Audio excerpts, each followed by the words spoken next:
Hi guys, welcome back to one more mini vlog. ఈరోజు అయితే చాలా త్వరగా ఈజీగా చేసుకునే రెసిపీతో మేము ముందుకు వచ్చాను. అదేంటో చూసేద్దాం, వచ్చేయండి. ముందుగా కడాయి పెట్టుకొని కడాయిలో కొద్దిగా ఆయిల్ వేసుకోండి. ఆయిల్ బాగా హీట్ అవ్వాలి.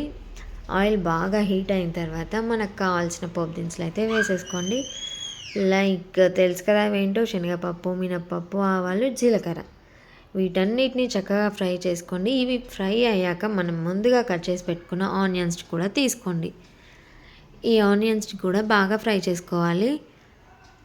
నేనేం చేస్తున్నానో తెలుసా, ఈరోజు అయితే మా వాళ్ళ కోసం, మా హస్బెండ్కి అండ్ మా బాబు కోసం క్యారెట్ రైస్ చేస్తున్నాను. సో త్వరగా అయిపోతుంది అండ్ టైం లేదు అనుకున్నప్పుడు ఇలాంటి రెసిపీసే ఫాస్ట్గా అయిపోతాయి. వాళ్ళకు కూడా బాక్స్ త్వరగా పెట్టేయచ్చు. అందుకోసమని నేను ఈరోజు క్యారెట్ రైస్ చేస్తున్నాను. ఇంట్లో క్యారెట్స్ కూడా చాలా ఉన్నాయని. సో సింపుల్గా ఎలా చేయాలో చూపిస్తాను, చూసేయండి. అండ్ ఇప్పుడు కొద్దిగా కరివేపాకు అండ్ అలాగే కొద్దిగా పసుపు కూడా యాడ్ చేసుకొని చక్కగా కలిపేసుకోండి. కొద్దిగా పసుపు కూడా యాడ్ చేసుకొని చక్కగా ఫ్రై చేసుకోండి. ఇవన్నీ బాగా ఫ్రై అవ్వాలి. పసుపు ఎందుకు వేసుకుంటామో తెలుసు కదా, యాంటీబయాటిక్గా పనిచేస్తుంది అండ్ కలర్ఫుల్గా ఉంటుంది. సో ఇవన్నీ చక్కగా ఫ్రై అయ్యేలా కొద్దిసేపు మూత పెట్టేసుకుందాం. మళ్ళీ మూత తీసి చూసి చూడండి, ఆల్మోస్ట్ మన ఉల్లిగడ్డ అయితే కుక్ అయిపోయింది. చూడండి, దగ్గరికి అవుతుంది. సో ఇలా బాగా ఫ్రై చేసుకోవాలి. ఇప్పుడు కొద్దిగా అల్లం వెల్లుల్లిపాయ పేస్ట్ కూడా తీసుకుందాం. మనం క్యారెట్ రైస్ కానీ, పుదీనా రైస్లో కానీ, ఇలా టమాటా రైస్లో కానీ, ఎగ్ రైస్లో కానీ మనం అల్లం పేస్ట్ తీసుకుంటే ఆ ఫ్లేవర్ అనేది చాలా బాగుంటుందండి.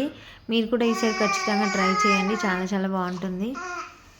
ఎవరికైనా తెలుసుంటే ఇగ్నోర్ చేసేయండి, తెలియని వాళ్ళైతే చూసేయండి. నచ్చితే ప్లీజ్ ఒక్క లైక్ చేయండి. లైక్ చేయడం మాత్రం మర్చిపోవద్దు. అలాగే నా ఛానల్ని ఎవరైనా కొత్తగా చూస్తుంటే సబ్స్క్రైబ్ చేసుకోవడం మాత్రం మర్చిపోవద్దు. మళ్ళీ ఒకసారి మూత పెట్టేసుకుందాం. మళ్ళీ మూత తీసి చూస్తే చూడండి, అల్లం వెల్లిపాయ పేస్ట్ కూడా పచ్చి వాసన పోయింది. సో పచ్చి వాసన పోయేదాకా ఫ్రై చేసుకోవాలి, అప్పుడు బాగుంటుంది. లేదంటే వాసన వస్తుంది పచ్చిగా. అల్లం వెల్లిపాయ పేస్ట్ అంతా ఫ్రై చేసుకున్నాక ఇలాగా ఇప్పుడు మనం తురిమి పెట్టుకున్న క్యారెట్ని అయితే తీసుకుందాం. నేను ముగ్గురికి సరిపడా తీసుకున్నాను. సో మనకు చిన్న చిన్న క్యారెట్స్ అయితే 4-5 సరిపోతుంది, పెద్దవి అయితే 2 సరిపోతుంది. నా దగ్గర చిన్నవి ఉన్నాయి, వాటితో నేను ఇలా తురుముకున్నాను. ఇదంతా చక్కగా కలిపేసుకోవాలి. క్యారెట్ కూడా పచ్చివాసన వస్తుంది కదా, కొంతమంది క్యారెట్ తినని వాళ్ళు ఉంటారు. సో అలా తినని వాళ్ళ కోసం మనం వీక్లీ వన్స్ ఇలా చేసి పెడితే చాలా బాగుంటుంది. హెల్దీగా ఉంటారు, వాళ్ళు కూడా తింటూ ఉంటారు కదా. సో ఇప్పుడు మళ్ళీ ఒకసారి మూత పెట్టేసుకుందాం. మళ్ళీ మూత తీసి చూస్తే చూడండి, మన క్యారెట్ అప్పుడే దగ్గరికి అయిపోయింది అండ్ పచ్చి వాసన కూడా పోయింది.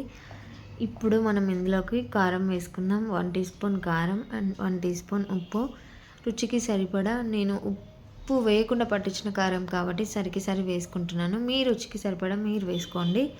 సో కారం ఉప్పు వేసుకొని చక్కగా కలిపేసుకోండి. క్యారెట్ అనేది ఎలా దగ్గరకు అయిపోయిందో చూడండి. అసలు అల్లం వెల్లిపాయ పేస్ట్ వేసాం కదా, ఆ ఫ్లేవర్ అనేది తెలుస్తుంది. అసలు స్మెల్లే వస్తుంది అంత బాగా. మళ్ళీ ఒకసారి కలిపేసుకుందాం. చూడండి ఎంత పర్ఫెక్ట్గా ఉడికిపోయిందో. ఇప్పుడు ఇందులోకి లాస్ట్గా మనం కొద్దిగా ధనియా పౌడర్ అనేది ఫ్లేవర్ కోసం తెలుసు కదా, అండ్ ధనియాలు కూడా ఒంటికి చాలా మంచివి, వేడిని తగ్గిస్తాయి. అండ్ కొద్దిగా గరం మసాలా వేసుకుంటున్నాను. గరం మసాలా అనేది మనకు రైస్ ఫ్లేవర్ తెస్తుంది కాబట్టి అంతకు యాడ్ చేసుకున్నాను. మీకు ఇష్టం ఉంటే యాడ్ చేసుకోండి, లేదంటే స్కిప్ చేసేయండి. సో ఇదంతా మొత్తం కలిపేసుకున్నాక ముందుగా మనం ఉడికించి పెట్టుకున్న అన్నంని అయితే తీసుకోండి. అంతే, చాలా సింపుల్గా ఈజీగా ఎలా చేసుకోవాలో తెలిసింది కదా. మీరు కూడా ట్రై చేయండి, ఖచ్చితంగా నచ్చుతుంది.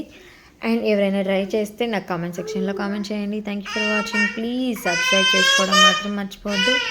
ఇలాగే నా వీడియోస్ని చూస్తూ ఉండండి. ఇంకా మంచి వీడియోస్తో మేము ముందుకు వస్తాను. Thank you for watching. చాలా అంటే చాలా బాగుంటుంది, ట్రై చేయండి మీరు కూడా. ఎంతో టేస్టీగా సింపుల్గా చేసుకునే క్యారెట్ రైస్ అయితే రెడీ అయిపోయింది. Bye, thank you for watching.